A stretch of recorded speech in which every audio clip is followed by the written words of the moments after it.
Normalisation से संबंधित। ठीक है, क्योंकि अब जो है आपके मन में सबसे ज़्यादा जो क्वेश्चन चल रहे हैं नॉर्मलाइजेशन के चल रहे हैं। और उससे पहले अगर आप चैनल पर नए तो चैनल को सब्सक्राइब जरूर कर दें। और रीट पात्रता के जो आंसर की है, ठीक है, ऑफिशियल आंसर जो किया है वो आपकी 24 या 25 मार्च को जारी कर दी जाएगी। ठीक है, सोमवार या मंगलवार को। और इसका रिजल्ट आप ये मान के चलो कि लगभग जो है अप्रैल लास्ट या मई स्टार्टिंग में जारी कर दिया जाएगा। मई स्टार्टिंग में जारी कर दिया जाएगा। लेकिन इस वीडियो में हम बात करेंगे नॉर्मलाइजेशन की। ठीक है, वैसे मैं नॉर्मलाइजेशन के बारे में पहले बता चुका। देखो 3 शिफ्ट हुई थी आपकी, पहली, दूसरी और तीसरी।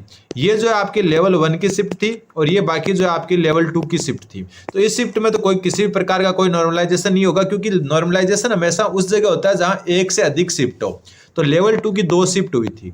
ठीक है, अब बात ये आ रही है कि जो है कितने नंबर बढ़ सकते हैं या कम हो सकते हैं। और जो है आप कोई जो है हो सकता है 90 वाला जो है जनरल वाला जो 92 पर हो, कोई हो सकता है 88 पर हो, कोई जो है 83 नंबर वाला 81 पर हो, और कोई 83 लाने वाला 85 पर हो। तो उनको डर सता रहा है। और किसी को जो है 5-7 नंबर ऊपर है उनको भी डर सता रहा है कि क्या हो सकता है। तो देखो लेवल 2 की 2 शिफ्ट थी तो नॉर्मलाइजेशन होगा।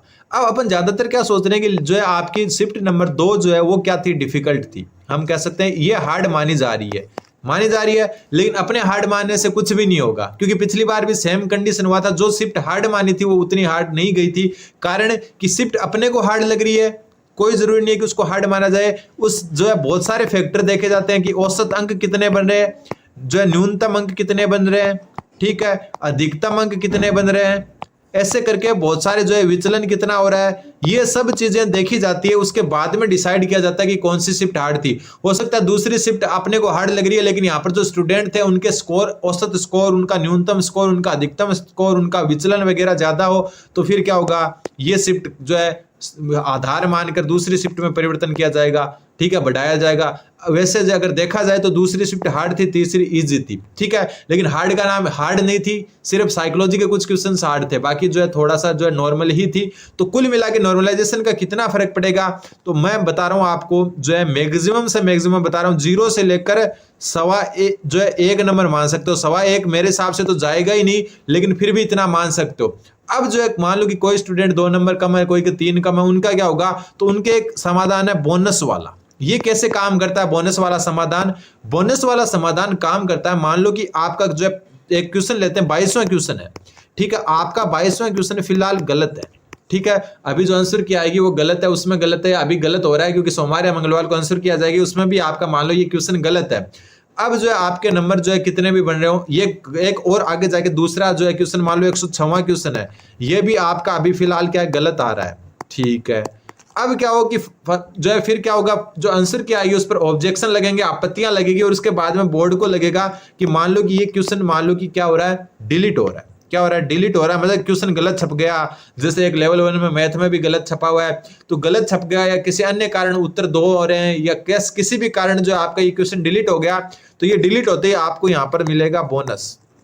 मान लो कि दोनों क्वेश्चन डिलीट हो जाते हैं तो आपको मिलेंगे 2 और अंक एक्स्ट्रा। 2 अंक ये हो गए, मान लो नॉर्मलाइजेशन में 1 नंबर और बढ़ता है, 1 ये हो गया तो 3 नंबर बढ़ सकते हैं, ऐसे बढ़ सकते हैं। लेकिन सिर्फ नॉर्मलाइजेशन से आपके मैक्सिमम से मैक्सिमम जो है 0.2, 0.5 हो सकता है 1 बढ़ जाए, लेकिन बहुत कम चांस बता रहा हूं मैं आपको, पॉइंट्स में ही बढ़ेंगे। ठीक है, तो अगर किसी के नंबर बहुत ज्यादा कम है तो देखो आपका जो है चांस बहुत कम है, और किसी के अगर 2 नंबर भी ज्यादा है ना क्वालिफिकेशन से, तो आप एकदम सेफ हो। लेकिन शर्त यह है कि आपने जो है मार्किंग अच्छे से की हो। ऐसा नहीं है कि आपने जो है एक एक्स कोचिंग है, एक वाई कोचिंग है, आपका 5वां क्वेश्चन यहाँ पर तो गलत हो रहा है, और यहाँ से 5वां क्वेश्चन सही हो रहा है, और यहाँ पर 6ठा गलत हो रहा है, और यहाँ पर 6ठा सही हो रहा है, तो आप दोनों से सही वाले उठा लो और अपने मार्क जो है ज्यादा समझ लो। अगर ऐसा कर रहे हो आप तो फिर तो कोई गारंटी नहीं है, वरना अगर आपके 2 नंबर भी ज्यादा है तो आप आराम से सेफ हो, कोई नहीं रोकेगा। और एक अगर आपके 2 नंबर कम है तो आपके चांस बनते हैं कि बोनस के हिसाब से आप ऊपर चले जाओ।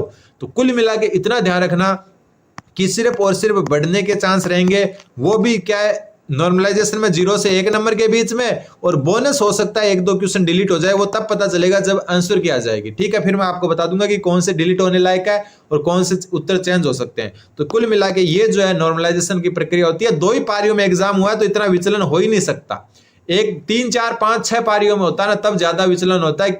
और दूसरी बात, यहाँ पर एक क्वेश्चन 1 नंबर का है तो वो भी देखा जाता है। देखो मान लो कि पटवारी में एक क्वेश्चन जो है आपका 2 नंबर का है, तो यहाँ पर अगर मान लो कि जो है 4 नंबर का जो है आपके चेंज होता है, मतलब 2 ही क्वेश्चन का हो रहा है, तो वो यहाँ पर 2 नंबर का होगा। तो वहां जबकि शिफ्ट भी ज्यादा होती है, लेकिन यहाँ पर शिफ्ट कम है, तो मतलब जो है नॉर्मलाइजेशन की प्रक्रिया जो है मामूली सा ही अंतर लाएगी। मैक्सिमम आप 1.25 नंबर तक मान सकते हो। तो ये बोनस वाले फायदा दे सकते हैं आपके। बाकी आप मेंस की तैयारी स्टार्ट करते हैं उससे पहले अगर आप चतुर्थ श्रेणी जो 4th ग्रेड है उसकी देना चाहे दे सकते हो, 2nd ग्रेड की देना चाहे दे सकते हो, वीडियो की देना चाहे दे सकते हो, पटवारी की देना चाहे तो दे सकते हो, क्योंकि ये एग्जाम आपके जल्दी है, रीट बहुत आगे, ये तैयारी जो है आपके वहां काम आ जाएगी। तो ये जो है आज जो थोड़ी सी जो मेरे पास इंफॉर्मेशन थी